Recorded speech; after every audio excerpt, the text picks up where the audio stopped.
Hey everyone, welcome back. Today we're going to be looking into something a little bit different. Yeah, definitely unique. We're going to be cracking open a 1965 Swiss Army guide called Total Resistance. Written by a Major H. von Dachburn. Major H. von Dachburn, that's right.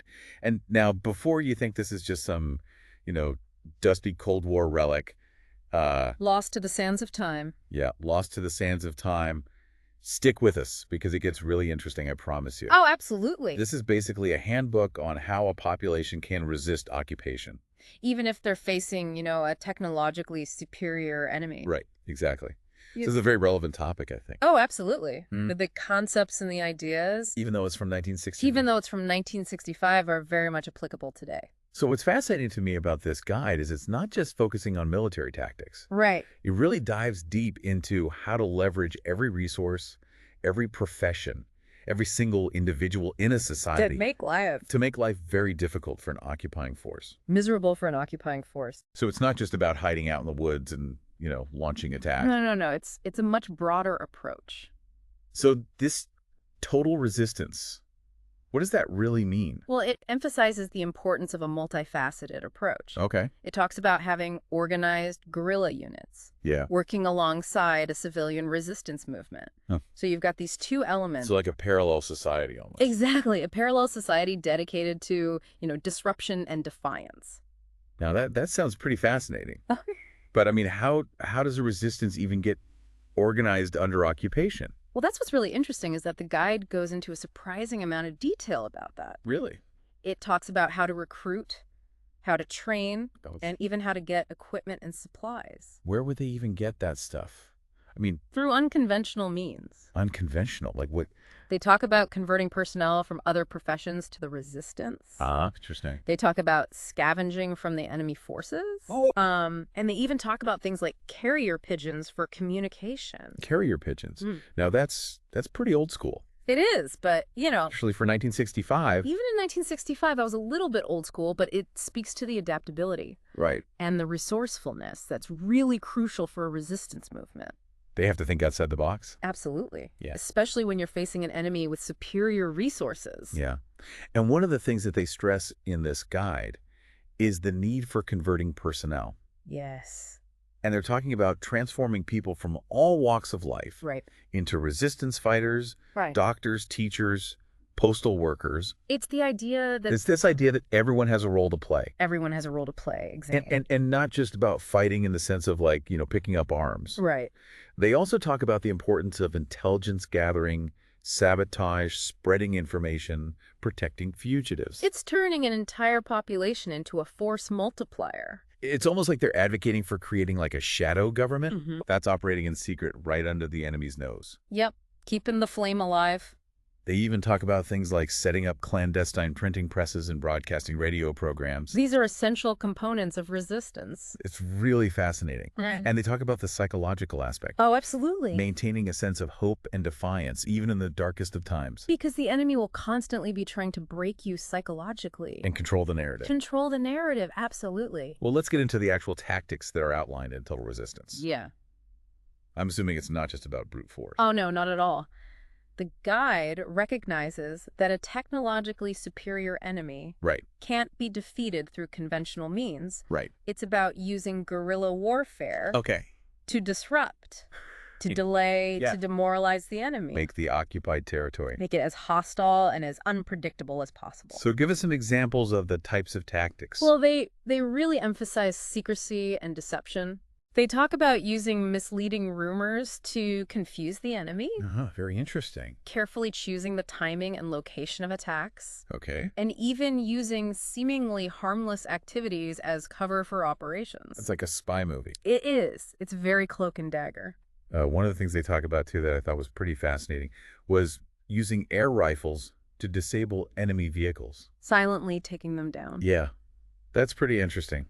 This speaks to the ingenuity that's required in asymmetrical warfare. Yeah, because you can't fight a technologically superior enemy head on. You can't. You have to exploit their weaknesses, Yeah. hit them where they least expect it, Yeah. and make every victory, no matter how small, Right. feel significant. They talk about escalating actions over time. Yes. So starting with small-scale raids and ambushes, Mhm. then moving on to disrupting communication lines, attacking infrastructure, or even carrying out temporary occupations of towns and cities. It's a way to gradually erode the enemy's control and their morale, while simultaneously building the resistance's confidence and capabilities. And they go into detail about how to do all this. They do. They have very detailed instructions on sabotaging railroads, Oh, wow. power grids, fuel depots, Really? attacking airfields. It's like a manual for bringing a war machine to a grinding halt. Now, I mean, this is all fascinating. And I know they talk about attacking and all this stuff. But this total resistance guide doesn't just focus on offense. No. It recognizes that a technologically superior enemy would have ways to fight back. Of course. They talk about things like pursuit units, mopping up operations, and the use of helicopters and airborne troops. This is a critical point. They dedicate a significant portion of the guide Okay, to anticipating and understanding the enemy's responses. so be adaptable, basically. You have to be adaptable. You have to know the terrain Right. and always have a plan for evading capture. Wow. It reads like a spy thriller sometimes. It does. It highlights the constant need for vigilance, resourcefulness, and a deep understanding of the enemy's tactics. It seems like survival is paramount. It is. Survival is paramount. But, it's not just about the guys out in the woods. Right. It's also about the civilian population. And that's what we're going to be getting into next. Yeah, the civilian resistance movement. This is where it gets really interesting. This is the foundation of total resistance. So let's dig into the civilian resistance movement. What does total resistance tell us about the role of everyday people in resisting occupation? Well, it paints this really fascinating picture of widespread, multifaceted resistance, Okay. where seemingly ordinary activities become acts of defiance. Okay. They call this a passive resistance. Passive resistance. Yeah, they describe it as like 1,000 needle pricks that collectively can disrupt the enemy's operations and erode their morale. Give us some examples. What would this passive resistance actually look like? Well, imagine doctors exaggerating the need for medical supplies to divert resources away from the enemy, or teachers subtly undermining the enemy's attempts to indoctrinate children. Interesting. Shopkeepers could provide inferior service or subtly inconvenience enemy personnel. Okay. Farmers could disrupt supply lines or provide misleading information. So it's really about finding ways to resist within just everyday life. Exactly. Even if those acts seem insignificant on the surface, Right. the cumulative effect can be really powerful. So they're creating this atmosphere of resistance. Yes, where the enemy never feels truly in control. The guide also talks about the enemy's use of propaganda Oh, yeah. and psychological warfare. That's a big one. It's kind of a chilling reminder of how easily minds can be swayed. Especially in times of uncertainty and fear. Exactly. So how Yeah. do you counter that? How does resistance counter that? Well, the guide stresses the importance of countering enemy propaganda with truthful information. Okay. It talks about the need to maintain hope Yeah. and a belief in the ultimate victory of the resistance movement. It's about fostering resilience, Yes, both Right. individually and collectively. which makes me think about the importance of communication. Right. If you're in a resistance movement, how are you getting your message out when traditional media is likely controlled by the enemy? Well, they talk about establishing clandestine printing presses, Okay. distributing leaflets, and even broadcasting radio programs. Oh, wow. These are ways to circumvent the enemy's control over the media. And they talk about some really intense stuff, too, like Yes. surviving interrogation and resisting psychological pressure. Yes. They even have a section on concentration camps. This part is a stark reminder Right. of the really harsh realities faced by those living under occupation, Yeah. but they do provide practical advice for surviving these situations, Okay. emphasizing the importance of mental fortitude, maintaining hope, Right. and even organizing resistance within these really oppressive environments. And the way they talk about informers, Yes. that was really interesting to me because it wasn't about revenge or violence. Right. They encourage resistance members to expose the identities of informers Right. because they recognize that these individuals are often coerced or threatened into cooperating. Exactly. They're victims in many cases. So it's a very humane approach. Yes. Recognizing the complexity Mhm. of human motivations, even within a conflict. Absolutely.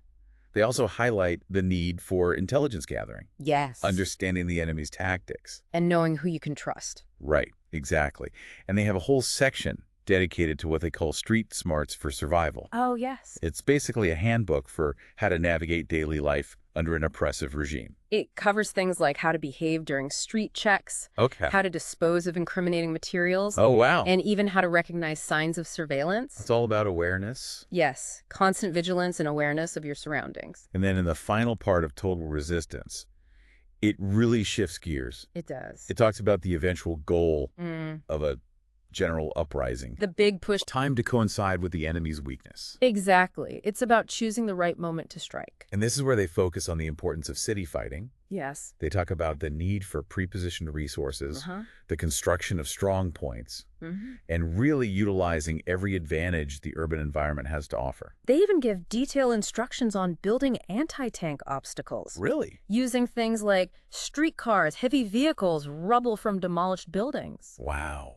So they're not shying away from the realities of armed conflict. No. They recognize that a final push for liberation will require immense sacrifice and determination. But they're also emphasizing the importance of strategic thinking. Absolutely. Yeah. A successful uprising needs more than just raw courage. Right. And it needs careful coordination and the effective use of all available resources. They paint a picture of what a successful outcome could look like. You know, it's really amazing to think that this guide from 1965 offers insights that are still relevant today. Absolutely. It's not just a historical curiosity. No. It really speaks to the human spirit, the ability to resist oppression, and fight for freedom. even against overwhelming odds, It's a testament to human resilience. and the power of collective action. Absolutely. So how did these ideas from 1965 connect to our world today? That's the question we'll be exploring in the final part. Of our deep dive into Total Resistance. So we've spent some time now with this fascinating Cold War era guide on resistance. Total Resistance. What a deep dive. Yeah, it really is. And it's clear that it offers a very unique perspective on fighting for freedom. But how do these ideas connect to our world today? You know, it's striking because a lot of the challenges that resistance movements faced back then are still relevant today. Really? How so? Well, just think about the rise of authoritarianism that we're seeing in some parts of the world. Okay. The increasing power of certain corporations and the spread of misinformation online. I mean, these are all forms of control. You're right. We might not be facing a traditional military occupation like they were talking about back in 1965. Right. But there are definitely forces at play that are trying to, control narratives, limit freedoms, Absolutely. exploit population. And the guide's emphasis on unity resilience and really understanding your enemy's tactics, that feels very applicable. It does. Yeah. It does. It makes you think about some of the contemporary movements that are resisting oppression around the world. Whether it's fighting against authoritarian regimes, pushing back against corporate overreach, or even advocating for social justice. There are definitely parallels there. Like what? Well, one example that comes to mind is the guide's focus on countering enemy propaganda with truthful information. Right. And bolstering morale within the resistance movement. So how do you do that? How do you counter that propaganda? How do you bolster that morale? Well, it's about building strong networks of trust. It's about sharing information openly and honestly. Which is more important than ever, I think. It really is, especially in today's world where you're bombarded with information from every direction. Instantly. Yeah. And trying to sift through all that and figure out what is true and what's not. It can be overwhelming. It can be. And another thing they talk about that I thought was really interesting was this concept of passive resistance. Oh, yeah. Those 1,000 needle pricks. 1,000 needle pricks that can disrupt the status quo. And that made me think about things like online activism, boycotts. Yes. Those are all forms of nonviolent resistance. That can put pressure on powerful entities. Right. And disrupt systems that are perpetuating injustice. Even things like ethical consumption. Yes. Choosing to support businesses that align with your values. Those are all forms of passive resistance. It's interesting. And they also delve into some pretty heavy stuff. They do. Like strategies for surviving interrogation and resisting psychological pressure. Yeah. Now those insights feel relevant in a world where, online harassment, bullying, even manipulative marketing tactics. Right. These are all things that we face on a daily basis. It's about understanding the techniques that are being used to control or manipulate people. Yeah. And developing strategies to resist them. So total resistance might seem like it's a relic of the Cold War. Yeah. But it offers, I think, a really timeless message. It does. About the importance of resilience, adaptability, and the human spirit's ability to resist oppression. It encourages us to think critically, to build strong communities, and to never give up hope, No matter what. even when faced with seemingly insurmountable challenges. And it reminds us that every individual has the potential to make a difference. Absolutely. So as we wrap up this deep dive into total resistance, Yes. we want to leave you with this question. How can you embody the spirit of total resistance in your own life? How can you be a force for positive change in your community? Even in small, seemingly insignificant ways. Because every act of resistance matters. That's right. Thanks for joining us. It's been a pleasure. It really has. And we'll see you on the next deep dive.